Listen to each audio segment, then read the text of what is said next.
Basics का last topic यानी कि मैक्सिमल आइडियल वो हम पढ़ने जा रहे हैं। प्रिंसिपल आइडियल हमने किया था, देन प्राइम आइडियल, और प्राइम आइडियल के बाद अब ये maximal ideal.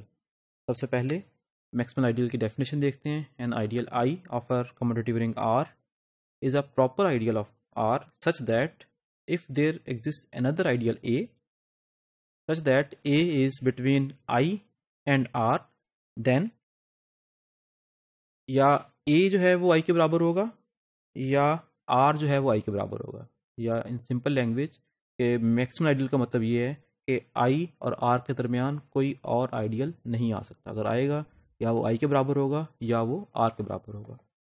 For example, that P be a prime ideal, then PZ is a maximal ideal of Z।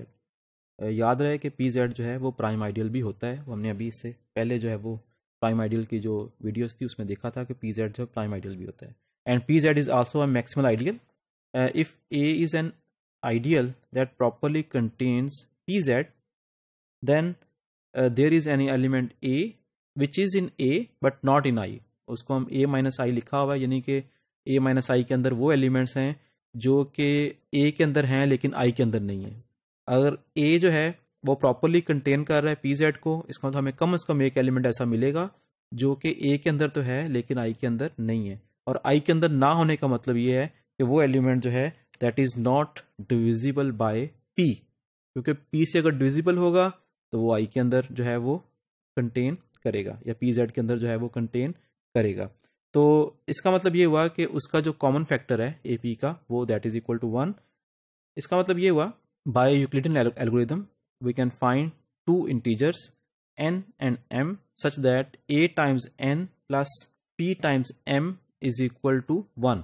But अगर आप इसको देखें कि a और p जो है वो तो a को बिलोंग कर रहा है, क्योंकि p being I contained in a, और A को तो हमने ऑलरेडी वो एलिमेंट लिया है कि जो A को बिलोंग करे लेकिन I को बिलोंग ना करे, लेकिन बोथ A P जो है वो A को बिलोंग कर रहे हैं। इसका मतलब ये हुआ कि क्योंकि A जो है वो आइडियल है तो इसमें A टाइम्स N जो है ये भी A को बिलोंग करेगा और P टाइम्स M जो है ये भी A को बिलोंग करेगा। तो अगर दोनों को सम करेंगे, क्योंकि A आइडियल है, इट मीन्स कि 1 भी जो है वो आपके पास उस A को बिलोंग करेगा। सो अगर 1 A को बिलोंग कर रहा है इसका मतलब 1 के सारे मल्टीपल जो हैं वो A को बिलोंग करेंगे, और सारे के सारे मल्टीपल्स इट मीन्स कि जो पूरे का पूरा Z है वो A को बिलोंग करेगा। Hence Z is equal to A। तो इसका मतलब ये हुआ कि हमने एक ऐसा आइडियल लिया था जो I या PZ और A के दरमियान था, PZ और Z के दरमियान था। इसका मतलब ये हुआ कि वो एक्चुअली Z के बराबर ही है। Hence that is a maximal ideal. Next example is non example. Again हम 6Z को देख लेते हैं, और 6Z के अंदर एक आइडियल है 2Z जो कि 6Z और 2Z के दरमियान है। इसका मतलब ये हुआ कि 6Z जो है वो आपके पास एक मैक्सिमल आइडियल नहीं है। Next very important result, I think this is the last result before this basics, and that result is that R be a commutative ring with unity and I be an ideal, then R quotient I is a field if and only if I is a maximal ideal। ये वो मिलता जुलता result है। जैसे हमने prime ideal में कहा था कि R quotient I is an integral domain if and only if I is a prime ideal, उसी तरह इसमें ये है कि R quotient I is a field if and only if I is a maximal ideal। तो बिल्कुल वैसे ही proof करेंगे। आर क्वेश्चन आई को हम पहले फील्ड सपोज करेंगे और फिर हम ये प्रूफ करेंगे कि आई जो है वो एक मैक्सिमल आइडियल है, और कन्वर्सली जो है वो आई को एक मैक्सिमल आइडियल सपोज करेंगे और आर क्वेश्चन आई को जो है वो हम एक फील्ड प्रूफ करेंगे। तो इसका प्रूफ हम स्टार्ट करते हैं। Suppose R quotient I is a field, and हमने प्रूफ ये करना है कि आई जो है वो एक मैक्सिमल आइडियल है, और कंट्राडिक्शन में हम सपोज करते हैं कि हमें एक और आइडियल ए मिल गया है जो कि I को प्रॉपरली कंटेन कर रहा है। So let an element A belongs to A minus I, क्योंकि A को प्रॉपरली कंटेन कर रहा है तो हमें एक एलिमेंट मिल जाएगा जो A के अंदर है लेकिन I के अंदर नहीं है। So let that element is A। तो इसका मतलब ये हुआ कि A जो है वो I के अंदर कंटेन नहीं कर रहा, therefore I plus A is a non zero element of R quotient I। So there exist some element AB belongs to R such that I plus A times I plus B is equal to I plus 1। ये क्यों लिखा है? क्योंकि हमने are quotient आई को जो है वो फील्ड सपोज किया हुआ है, और फील्ड का मतलब ये है कि आपके पास हर नॉन जीरो एलिमेंट का मल्टीप्लिकेटिव इनवर्स पड़ा होगा। तो इसका मतलब ये हुआ कि 1 प्लस ए का भी मल्टीप्लिकेटिव इनवर्स है, जिसको हमने ऐसे इस फॉर्म में लिखा है। सो इसका मतलब ये हुआ कि I plus A B is equal to I plus A, क्योंकि ए बी जो है वो आपका बिलोंग कर रहा है आई के अंदर, तभी ये I plus A times I plus B जो है वो आई प्लस 1 के बराबर आया है।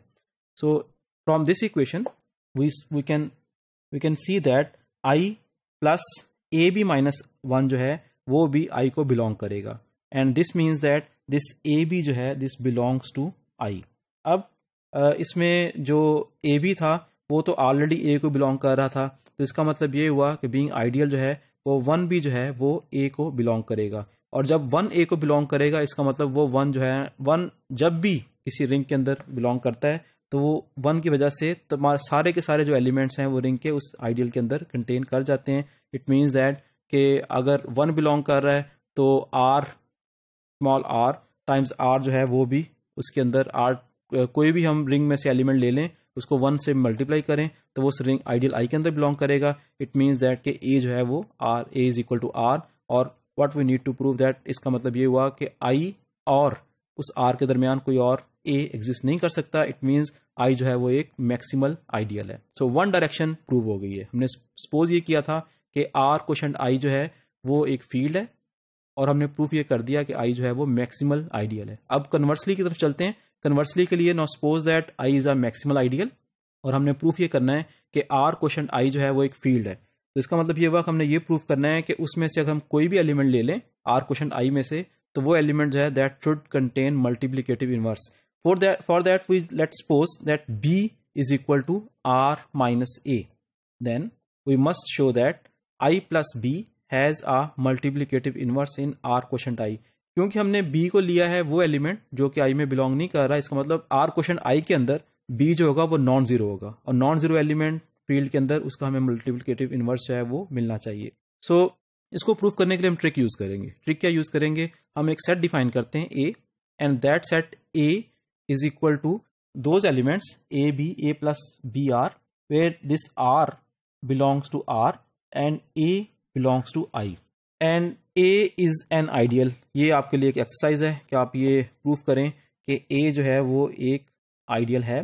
Then since I is an maximal ideal and A जो है वो आई के अंदर कंटेन कर रहा है, इसका मतलब ये हुआ कि ए जो है वो एक्चुअली आर के बराबर है, और अगर ए आर के बराबर है इसका मतलब इसके अंदर 1 भी पड़ा होगा ए के अंदर।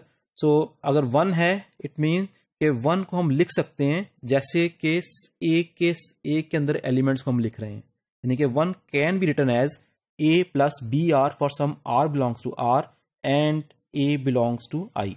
क्योंकि 1 और ए प्लस बी आर जब इक्वल है इसका मतलब I plus 1 is equal to I plus a plus B r, लेकिन क्योंकि ए जो है वो आई को बिलोंग कर रहा है तो इसका मतलब ये हुआ कि हम लिख सकते हैं that is equal to I plus B R, और आई प्लस बी आर को हम लिख सकते हैं I plus b times I plus r, या इन सिंपल लैंग्वेज में हमारे पास आई प्लस बी का जो है वो मल्टीप्लिकेटिव इनवर्स आ गया है जो कि आई प्लस आर के इक्वल है। तो इसका मतलब ये हुआ कि हम जो मल्टीप्लिकेटिव इनवर्स फाइंड आउट करने चाह रहे थे आई प्लस बी का हमें मिल गया है। ये क्योंकि एक हमने जनरल एलिमेंट लिया था आर क्वोशंट आई में से, तो इसका मतलब ये होगा कि आर क्वोशंट आई में से कोई से भी एलिमेंट ले लेंगे उसका हमें मल्टीप्लिकेटिव इनवर्स मिल जाएगा। तो इसका मतलब आर क्वोशंट आई जो है वो एक फील्ड है। यही हमने प्रूफ करना था। तो इसके साथ हमारा ये प्रूफ भी कंप्लीट हो गया।